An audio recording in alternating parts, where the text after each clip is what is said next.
Hello, I'm going to make an explanation video about all your questions and feedback for last week. No, actually not last week. This one is the 7th of May ya. Diposting tanggal 7 Mei kemarin, berarti 2 minggu yang lalu. Yang minggu lalu itu meeting 3 yang Anda sama sekali belum kerja. So, have a look. Untuk saya akan bahas mulai dari yang meeting 2 dulu ya. Di sini, let's see here. I ask you to watch the video about theory and principle of interpreting. Ya, saya bilang, dear class, to prepare for next week meeting, I want you to watch the following video. The video talks about the difference between translation and interpreting. It shows several examples and practical application. Please make note of what you understand and what you don't understand. Also, any other question and comments you have. Ini videonya bicara tentang difference of translation and interpretation. Itu rasanya itu hal pertama yang harus Anda pahami dulu. Dan ada 13 orang yang berkomentar di bawah ini. Sedangkan untuk mata kuliah interpreting, sebentar saya cek dulu ya. Untuk mata kuliah interpreting yang terdata di sini ada 26 mahasiswa. Tetapi yang berkomentar hanya 13.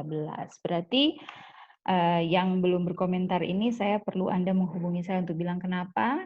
Kalau tidak Anda lupa. Because saya sudah bilang dari awal, if you have problem, you need to tell me. Anda perlu kontak saya. That's your responsibility. Tanggung jawab Anda sebagai mahasiswa. Oke, kita mulai dengan Adeline. Adeline bilang, my answer, okay. Yang Nona saya mengerti adalah, ma'am, I don't understand from this video. Oke, ini grammarnya parah ya, Adeline. Ma'am, I don't understand from this video. Ma'am, what I don't understand from this video is a person or the other interpreting use, not interpreting tapi interpreter. Interpreter adalah orang yang melakukan penerjemahannya ya. Uses another language, but in my opinion it's a Spain. Not Spain, Spain itu negara, bahasanya adalah Spanish. And I don't understand, ma'am. Oke. Anda tidak perlu memahami bahasa Spanyol karena Anda tidak belajar bahasa Spanyol. We're learning English. Ini hanya untuk memberikan contoh kepada Anda. So if you don't understand the Spanish word, Spanish language, it's fine. Tapi selama Anda memahami bahasa Inggrisnya, Anda aman. Oke? Kita lihat Mary Gaite. Mary Gaite, oke, difference, bla bla bla, and oke, I'm understanding itu salah. My understanding, ya. Oke. And a part of countries using simultaneous. Ini incorrect, Mary, karena bagian ini Nona bilang and a part, sebagian negara menggunakan simultaneous. No, it's wrong. Simultan dan konsekutif itu adalah apa ya disebutnya tekniknya. Jadi simultan itu artinya dilakukan pada saat bersamaan. Jadi orang itu bicara, interpreternya bicara pada saat yang bersamaan dan dengar lewat earphone yang ada di telinga masing-masing peserta audiensnya.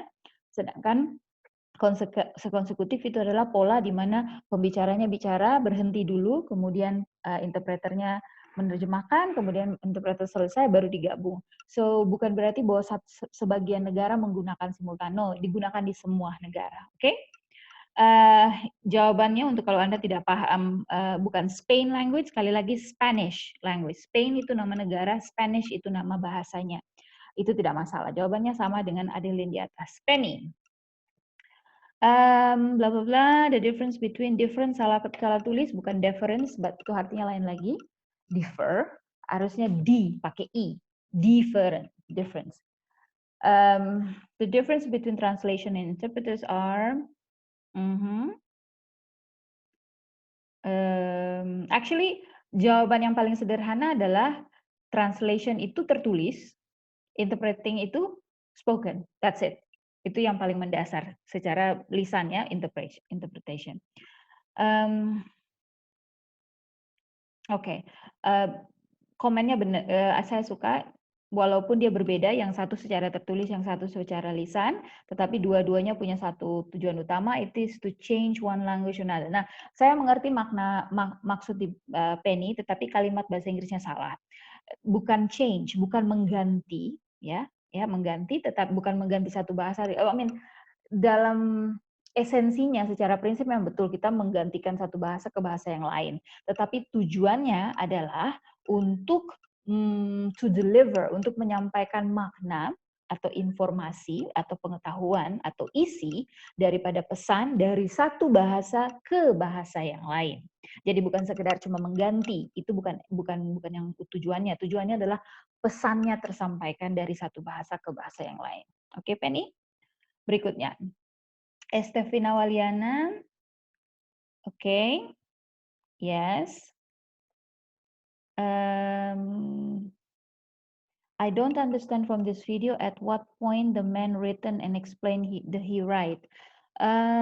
Saya tidak terlalu mengerti kalimat pertanyaan ini karena kalau kita bertanya seperti ini Anda harus merujuk ya.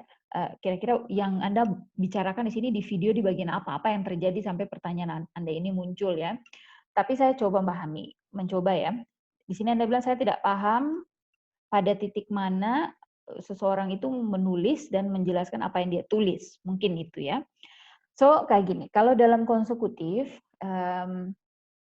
seorang penerjemah itu dia berhenti, ya, pembicara bicara, dia berhenti, kemudian interpreternya menerjemahkan ke orang lain ya.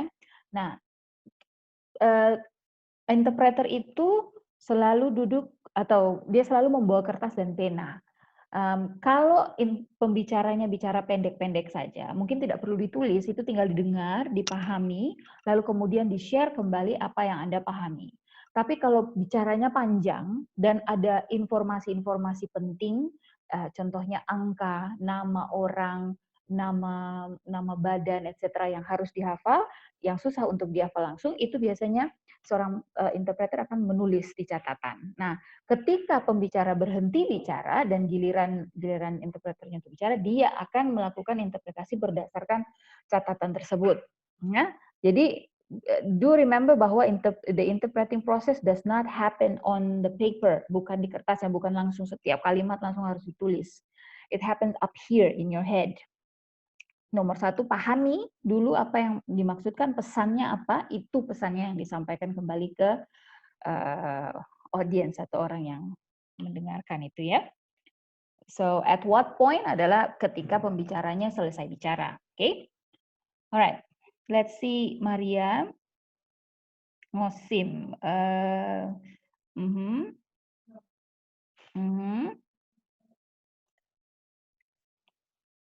Interpreting is the process of transferring source language to the target done face to face and at the same time.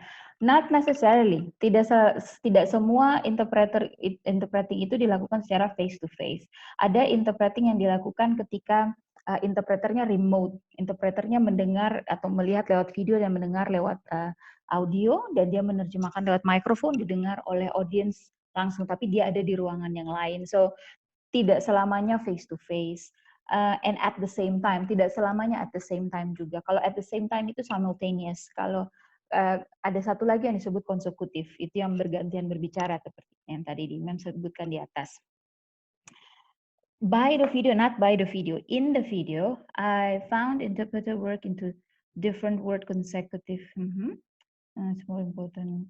Question is why? Okay, your question is why is simultaneous more important in an international organization, even though both are equally oral translation? Okay, when they say it's more important, karena interpreter itu biasanya dilakukan secara lisan ya. Kalau di dalam international organization, contohnya di PBB, etc., lebih banyak mereka melakukan komunikasi, diskusi, ya, rapat. Nah, pada saat rapat-rapat itu, komunikasi yang dilakukan harus diterjemahkan agar supaya setiap negara itu bisa memahami. Makanya kita punya bahasa international language. Contohnya bahasa Inggris adalah salah satu dari international language yang dipakai di dunia. Jadi simultaneous, ya, ketika kepala negara A bicara ke kepala negara B di dalam suatu forum atau sedang addressing the forum, bicara ke forum, maka pada saat yang bersamaan secara simultan itu at the same time, interpreter itu ada duduk di satu bilik, dia nonton video dan dengar suaranya dan dia langsung menerjemahkan as the speaker is speaking. Pada saat yang bersamaan ketika pembicara itu sedang bicara, ya. So that's why I think simultaneous is considered quite important. Konsekutif adalah ketika banyak digunakan ketika diskusinya itu antara 2 atau 3 orang, ya di mana mereka saling bertemu muka dengan muka dan lihat satu dengan yang lain, jadi ada kesempatan untuk berhenti untuk bicara dan seterusnya. Okay, I think that's my answer. Constanza. Okay. Okay. Konsekutif dan simultan. Simultaneous tidak ada simultaneous translation, simultaneous interpretation, ya, interpretation atau interpreting, simultan. Simultan itu seperti saya sebut di atas tadi, simultan artinya pada saat yang bersamaan. Silakan Anda Google, cari di kamus, Anda akan menemukan kata simultan artinya terjadi pada saat yang bersamaan, at the same time, pada saat terjadinya, bersamaan terjadinya, ya. Jadi saya kayaknya sudah jelaskan di atas tentang apa yang dimaksudkan dengan simultan. Kalau masih belum jelas, you can ask question again. Wati, the difference between translation and interpreting is okay. Ini dia. Not in written, ya. Interpreting is the process of delivering source language and to other language directly. Oke, boleh saya bisa pikir itu bisa diterima. Tetapi ingat ya, intinya adalah yang satu dilakukan secara lisan, yang satu dipakai secara tertulis. I don't understand about consecutive and simultan. Saya sudah berbicara beberapa kali di atas addressing your friend's question, ya, menjawab pertanyaan teman-teman yang di atas. Saya sudah jelaskan sedikit tentang konsekutif dan simultan di atas. Jadi kalau masih belum paham, do ask me question. Silakan bertanya lagi di bawah, ya. Elizabeth Meturan. Okay. Well,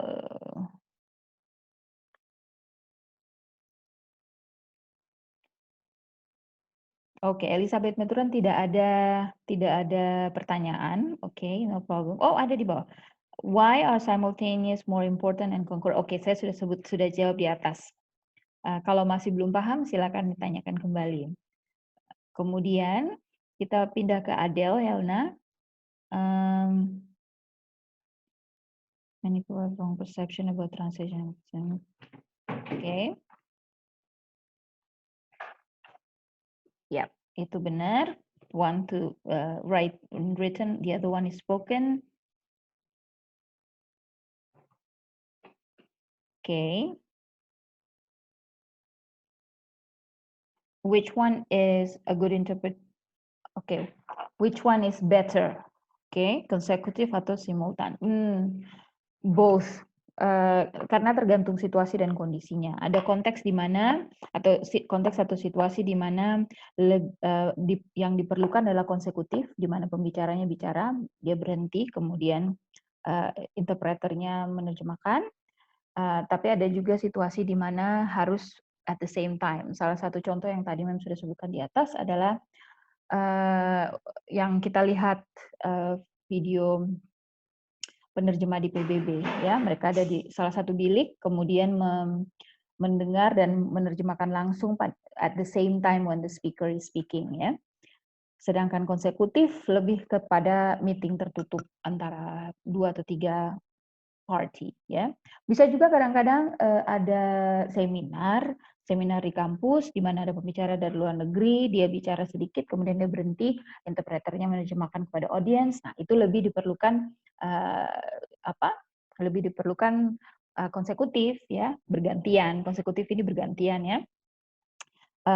Lebih diperlukan karena bayangkan kalau misalnya ada kelas lah, ada kelas di mana native speaker-nya datang dan ya audiensnya ini tidak tahu bahasa Inggris dan penerjemahnya itu atau interpreternya itu menerjemahkan at the same time si bule itu bicara, maka akan terganggu.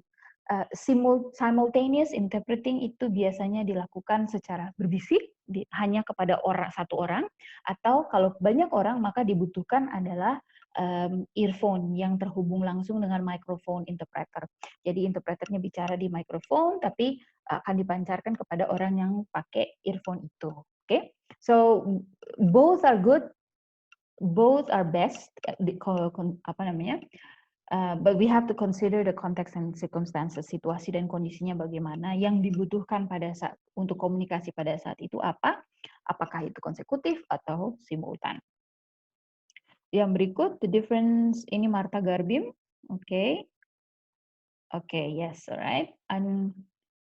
I don't understand from the man written and explain he right. Ini tadi saya sudah jawab di atas Marta bahwa ketika konsekutif interpreting itu dilakukan dan si interpreternya, pembicaranya bicaranya cukup panjang dan ada informasi-informasi penting yang harus disampaikan, agar tidak lupa seorang interpreter itu harus menulis. Tapi dia tidak menulis kalimat panjang. Nanti pada pertemuan berikut kita akan bahas tentang note-taking skill, bagaimana cara mencatat. Jadi dia tidak mencatat semua kalimat yang keluar dari mulut si apa sih namanya nih, mulut si pembicara, tapi hanya poin-poin penting, informasi seperti nama, seperti angka, tahun, tanggal, nama badan contohnya, nama orang. Nah, itu hal yang ditulis. Kemudian ada mungkin dia akan gambar atau kasih coret-coret atau tulisan tertentu yang kemudian menjadi poin untuk dia bicara lagi. Oke, Ibu Demi Sedubun. After I watch the video, I want to tell about. Okay. For example, Indonesia. Okay, yes, itu. Okay.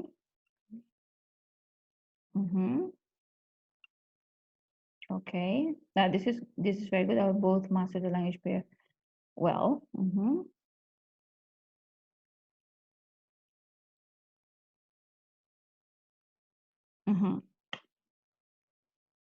Delivering pakai E. Shouldn't be neat, friendly, confident, attractive. Yes.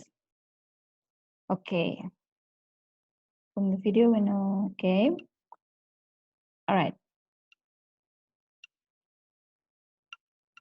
Okay. Yes. Very good. This is a very concise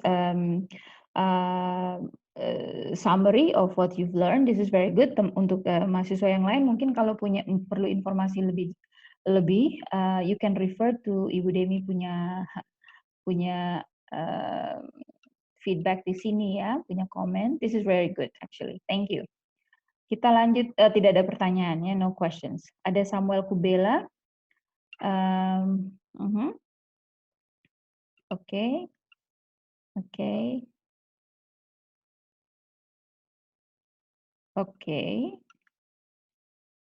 Alright. Okay. Alright, Samuel Kubela juga tidak ada pertanyaan, which is fine, no problem. I would like to add another thing. Kalau saya baca dari atas sampai bawah, most of you given me here adalah copy paste dari apa yang dari bahasa yang sudah saya berikan, dari materi yang diberikan kepada Anda ya. Tetapi yang saya inginkan adalah you write with your own word, supaya kemudian Anda bisa memproses apa yang ada memproses pemahaman Anda. That is much better bahasanya. Dengan demikian juga saya bisa melihat perkembangan structure dan grammar Anda. Remember, tadi Ibu Demi mengatakan bahwa both must master the language pair well, which means in most of my videos I will be talking in English, and video-video dan materi yang saya berikan akan mungkin sebagian besarnya akan ada dalam bahasa Inggris ya. Dan video yang Anda dengar itu adalah video atau pola bicara normal. That's how people normally talk ya.